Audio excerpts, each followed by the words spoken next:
Hi, everybody. This is Tony Nash with Complete Intelligence. Thanks for joining us on another Quick Hit. These are very quick 5-minute interviews we do with industry experts. Today, we're joined by Vandana Hari of Vanda Insights. She is one of the top energy market experts in the world. We're really excited to be speaking with her. Vandana, thanks so much for joining us. Thank you, Tony, and thank you very much for that kind introduction. Of course. I've known Vandana for years, and she's the best. Can you tell us a little bit about your firm and what you do? Yes, sure. So I have been looking at the oil markets for 25 years now. I started my firm, Vanda Insights, which provides global oil markets macro analysis about 4 years ago. Prior to that, I worked with Platts, which is a very well-known name in energy commodities. I looked at the pricing of crude refined products and various other energy commodities. I covered news and analysis. Great. So it's obvious why you're here. Crude markets are in crisis. So I guess the big question is, how long, and I think how long is the key question, how long are we in this kind of sub 20, sub $30 zone? I'm sure we could talk about that for hours, but just generally, what's your expectation for the length of that super depressed pricing? So first of all, let me get this out of the way. It's certainly not going to be a V-shaped recovery as far as the oil markets are concerned. So as we speak, Brent, benchmark crude, is trading around $22, $23 a barrel. US WTI, another benchmark, is trading around $12 or $13 a barrel. Now, where do I see these going? As we look out into May, I'm taking into consideration a couple of factors there. One is that we are starting to see gradual reopening of the economy. So countries in Europe, the worst hit countries especially, Italy, Spain, France, Germany, all eyes are on those. And then, of course, we have the US. And as we were discussing offline just a little while ago, Texas is looking to reopen. Some of the other US states are going to reopen as well. Now, the oil markets will have a very close eye on these reopenings because they have the answer to demand revival.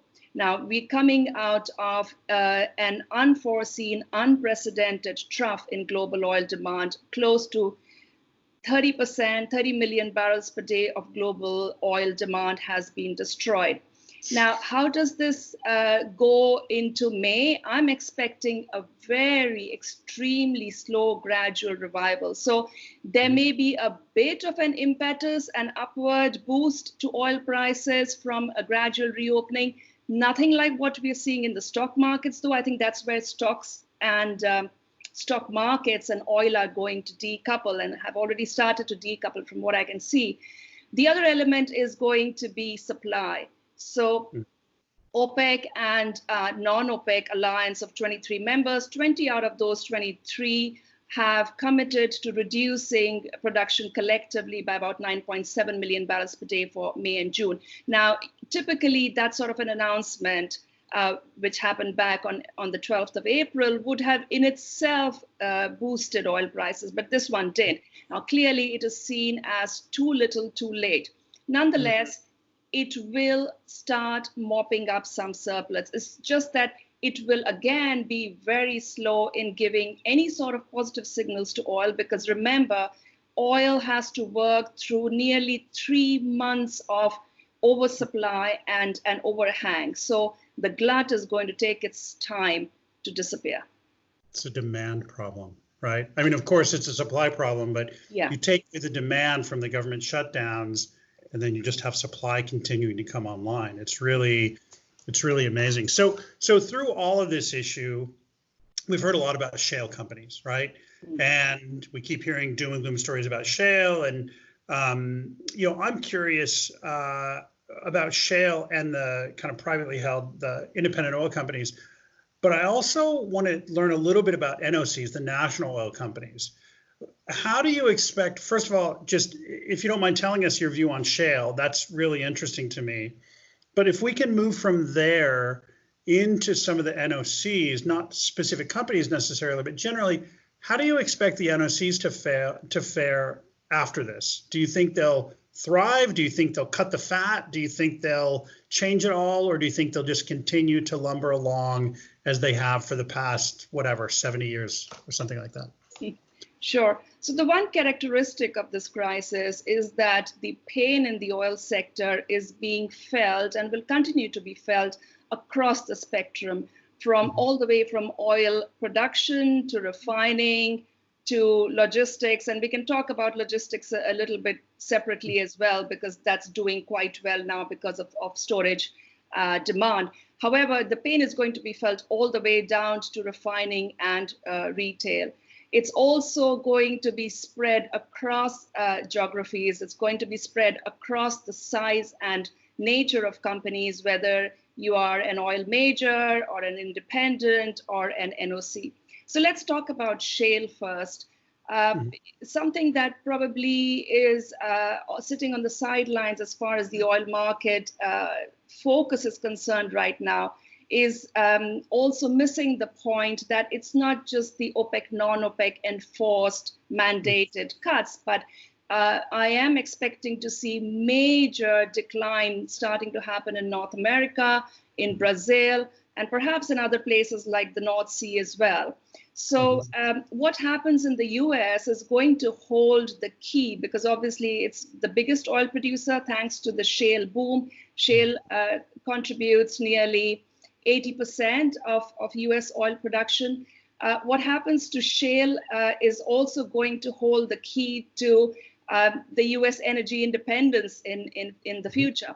And what I see in the shale patch, aside from all the statements that we're getting almost on a daily basis from the senior executives of these companies, the reports that we're getting on bankruptcies and other companies that have not declared bankruptcy but hiring lawyers to see how they can restructure and survive this.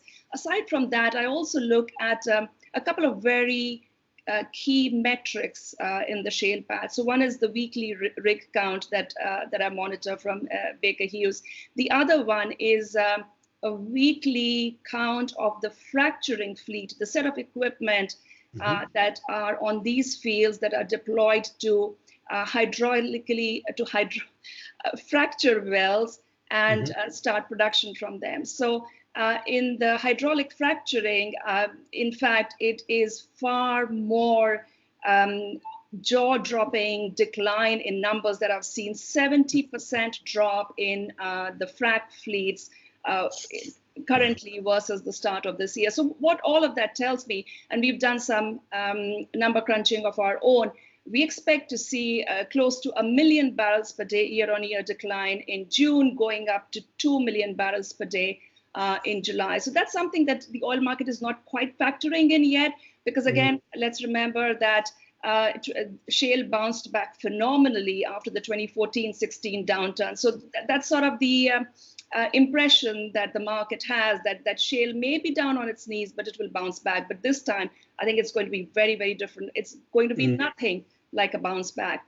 As far as national oil companies are concerned, and of course, I look at them quite closely sitting here in Asia, they are a breed in themselves. Like, as you said, if they have been around for 60, 70, 80 years, a lot of them have, lumbering giants, very slow to change, most of them directly controlled by the government or have majority state ownership.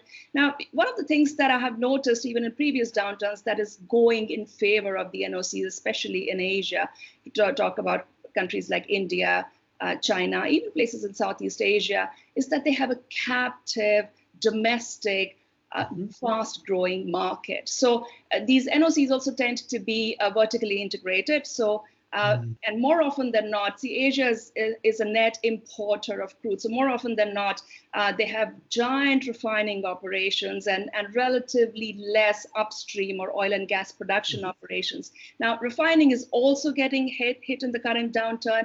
What we see refiners doing are, which includes these NOCs, of course, are they cutting back output. Refining margins are terrible. They have gone into negative for a lot of the major products.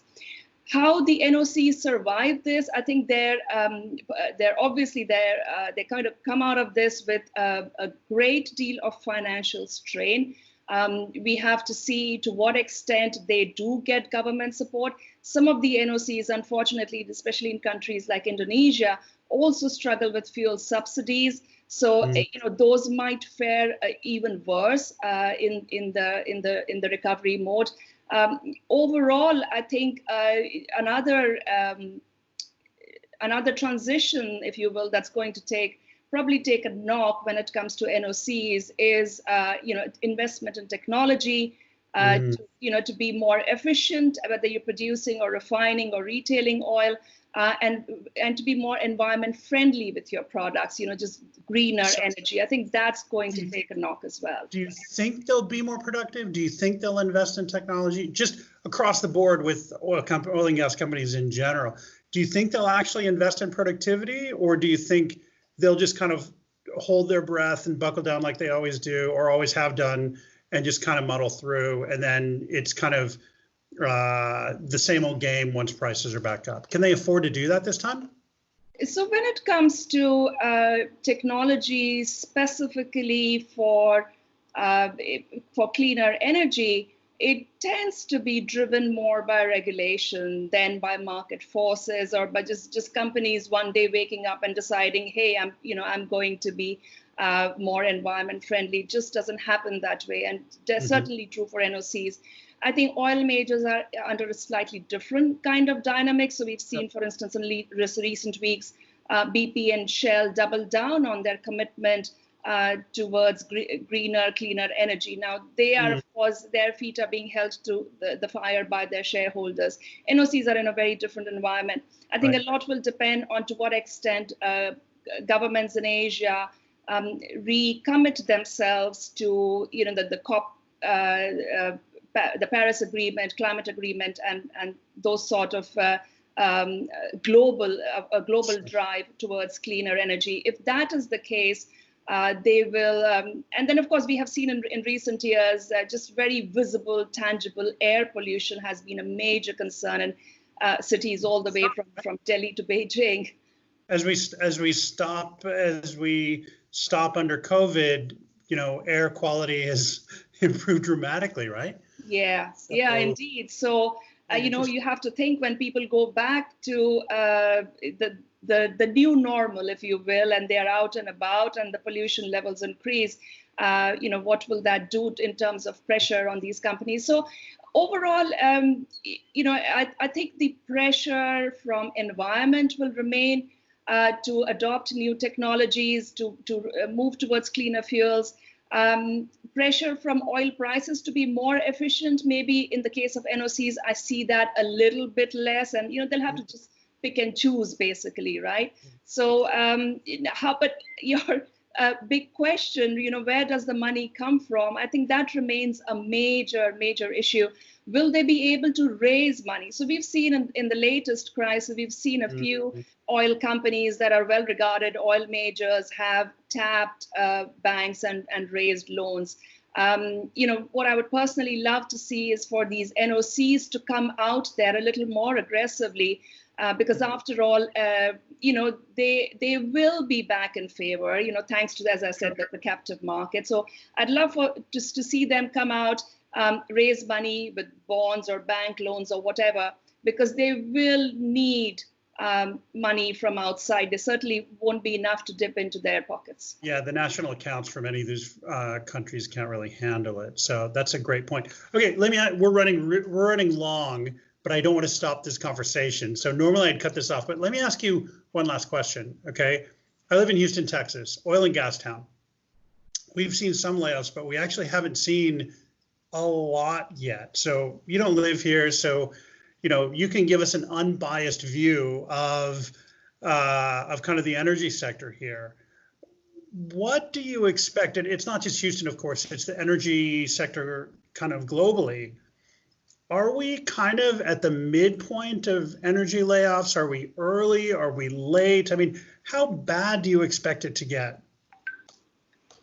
I think we are probably at the beginning of it. So we have started seeing bankruptcies in the shale sector. Well, to be clear, the bankruptcies in the shale sector accelerated even in 2019, when the shareholders basically just got shareholders and lenders have been getting disenchanted with this sector for a while.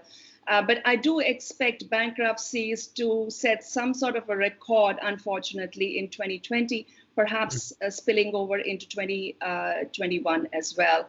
But when I look at the US energy sector, I'm also paying attention to a lot of news about the US government making a lot of noise about wanting to help the energy sector. So whether it be opening up the strategic petroleum reserve, allowing producers to store oil there, or to giving them loans, from the Fed Main Street lending program, I've heard.